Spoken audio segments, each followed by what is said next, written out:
जो भी ऐसे गरीब बच्चे हैं जिसके पिताजी नहीं हैं,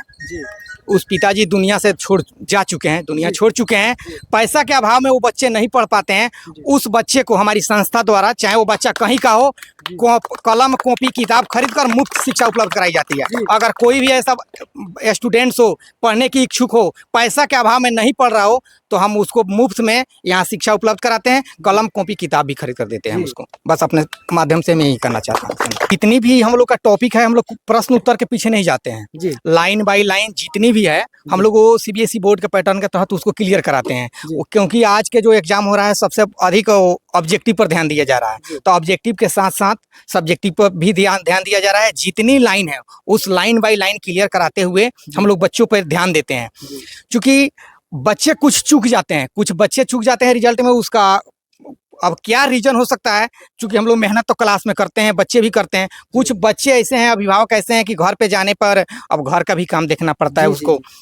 शाखा संबंधी में कुछ ऐसे यहाँ पे अभिभावक है शाखा संबंधी में भेज देंगे तो 5 दिन मामा के यहाँ गया तो वहीं पे रह गया, जिसके कारण उसका सिलेबस पीछे छूट जाता है। लेकिन फिर भी हम लोग का बहुत मेहनत रहता है, और ये सबसे पहले हम लोग कोचिंग स्टार्ट किए, कोचिंग स्टार्ट से देखते हुए कि हम लोग का रिजल्ट बेटर रहा है। पिछला साल भी हम लोग का 432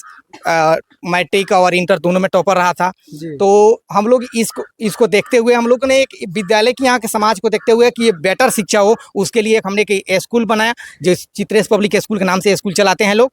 और वहाँ पर ये मेरे जो प्रधानाध्यापक है, हमारे स्कूल के प्रिंसिपल है रणधीर कुमार मिश्रा, जो साइंस के टीचर हैं, और ये भी ट्रेंड है, ये भी बीएड है, हम लोग भी पीजी बीएड हैं, जो हमारे यहाँ टीचर हैं वो भी डीएलएड और बीएड सारे टीचर हैं।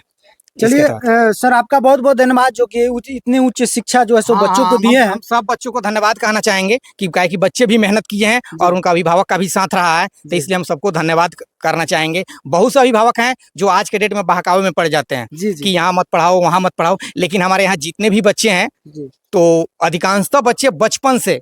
यानी प्रथम स्टेज से ही वो पढ़ते हुए मेरे यहाँ 12 तक आ गए हैं। अभी पिछले साल ही मेरे यहाँ एक गुड़िया नाम की लड़की है जो मेरे यहाँ 3 क्लास से पढ़ी हुई है, और आज कंपटीशन फाइट करते हुए एंट्रेंस का एग्जाम देते हुए जो डीएलएड की तैयारी कर रही है।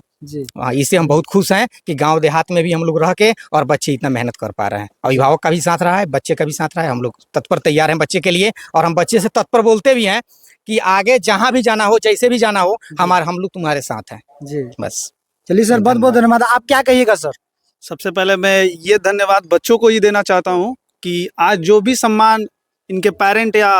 हम टीचर सबको मिल रहा है, इसके सबसे बड़ी कड़ी ये बच्चे हैं जिन्होंने इतनी मेहनत की, क्लास में डांट भी खाई, पिटाई भी उनकी हुई, डांट भी हुई बहुत ज्यादा तो लेकिन ये सबसे बड़ी खुशी एक टीचर के लिए ये होती है कि उनके बच्चे मार्क्स अधिक लाए या वो नाम रोशन करे। किसी एक टीचर के लिए सबसे बड़ा उसका सम्मान या कह सकते हैं उसकी सबसे बड़ी कमाई उसके बच्चे हैं कि बच्चे कहीं किसी भी एक पद पे चले जाएं तो उनसे ज़्यादा खुश शायद मुझे लगता है कि पेरेंट्स से ज़्यादा खुश उनके टीचर्स होते हैं कि उनका मेहनत दिखता है कि उस साल भर उस या 2 साल बच्चे उसमें मेहनत किए हैं। उनका जो टीचर्स अपने लाइफ में कुछ नहीं कर पाए, वो समझिए वो अपना भड़ास कहिए या अपना जो एजुकेशन के मामले में अपने बच्चे पे दिखाते हैं। शायद दूसरे माता पिता आप कह लीजिए जो उनसे ज़्यादा हक जताते हैं, पीटते भी है, डांटते भी, हंसाते भी है, खिलाते भी है। तो ये मेरा मानना है कि ये बच्चियाँ एक हम लोग की तरह एक छोटे बेटी बहन भाई और एक दोस्त की तरह ही हमारे साथ रही। कभी इनमें बहन भी दिखती है, कभी बेटी भी दिखती है, कभी दोस्त भी दिखती है। तो ऐसा इन्वायरमेंट के साथ हम बच्चों को आगे भी लेकर जाना चाहते हैं, और इनके साथ कभी भी ऐसा लाइफ में कोई दिक्कत हो जहाँ पे हम लोग का जरूरत पड़े, हमारे पीटीसी परिवार का जरूरत पड़े, तो हम लोग तत्पर इनके लिए खड़े रहे। इनके एजुकेशन में कोई दिक्कत हो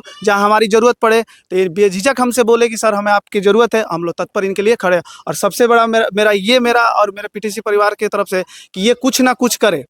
और साथ ही जो इसके पिछले वाले जो 10th के और 12th के जो बच्चे हैं जो काफ़ी अच्छे मार्क्स से पास हुए हैं, और साथ ही जो इस साल वाले जो बच्चे हैं उनका भी प्रिपरेशन बहुत अच्छा आ रहा है। और सादा उन्हें को बोलना चाहूँगा कि वो लोग क्या करें, इनका मार्क्स को टेक ओवर करें, इनके आगे जाए। और साथ ही यहाँ पे पहले 12th तक आर्ट्स क्लासेस चलती थी, ऐसे भी तो 1 क्लासेस से सारी क्लासेस दी जाती है यहाँ पे, लेकिन इस साल से स्पेशली जो बच्चे साइंस पढ़ना चाहते हैं, बच्चियाँ जो मोतिहारी या कोई पटना के या शहर में रह के पढ़ने में उनको दिक्कत होती थी, एजुकेशन मामले में दिक्कत होती, क्योंकि साइंस की तैयारी गाँव में थोड़ी पॉसिबिलिटी नहीं है। तो इस साल से आपकी साइंस की बैचेस भी यहाँ पे खुल चुकी है 11-12 के लिए, और प्रॉपर यहीं पर रहेगा कि आपको कंपटीशन लेवल के लिए जेई मेंस एनडीए वगैरह के भी अगर हम लोग अगर बच्चे अगर तैयार हो रहे हैं, जैसे कंपटीशन जैसे आपको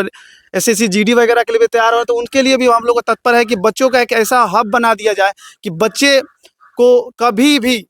परिवार के वजह से या समाज के वजह से या किसी के वजह से उनके एजुकेशन में रोक ना लगे कि हाँ हमारी बेटी है, इसको हम बाहर नहीं भेज सकते हैं, इनको रोक नहीं, क्योंकि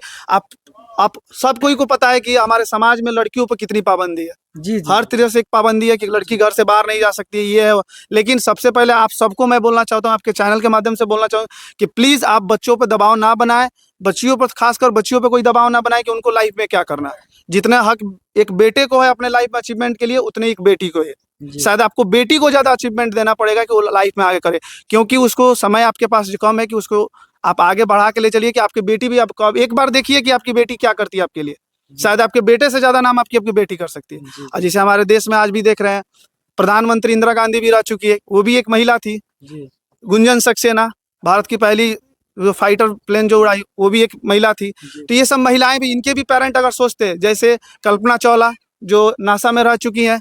अनफॉर्चुनेटली उनकी डेथ हो गई, लेकिन क्या उनके अगर माता और पिता अगर ये सोचते कि हमारी बेटी है तो वो अमेरिका नहीं जाती, दुनिया की सबसे बड़ी स्पेस एजेंसी नासा की वो पहली वुमेन्स नहीं बनती। तो कहने का मतलब अभी सुनीता विलियम्स जो आपकी चांद से आई हुई है, उनकी भी माता अगर पिता सोचते कि मेरी बेटी बाहर नहीं जा सकती तो शायद वो चांद पे नहीं जाती। तो यही अगर हमें भी यही सोचना है कि हमारी बेटियों को उतना अधिकार दे सके, उतना उनको हौसला दे सके कि समाज में हक से वो जा सके, अपने हक का हर चीज़ वो ले सकते। तो इसके साथ मैं आप सबको धन्यवाद देना चाहता हूँ कि आप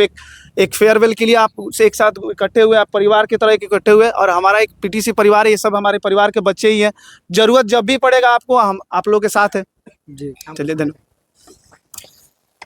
हम आपके चैनल से ये बताना चाहेंगे कि हमारे संस्था में जो भी ऐसे गरीब बच्चे हैं जिसके पिताजी नहीं हैं,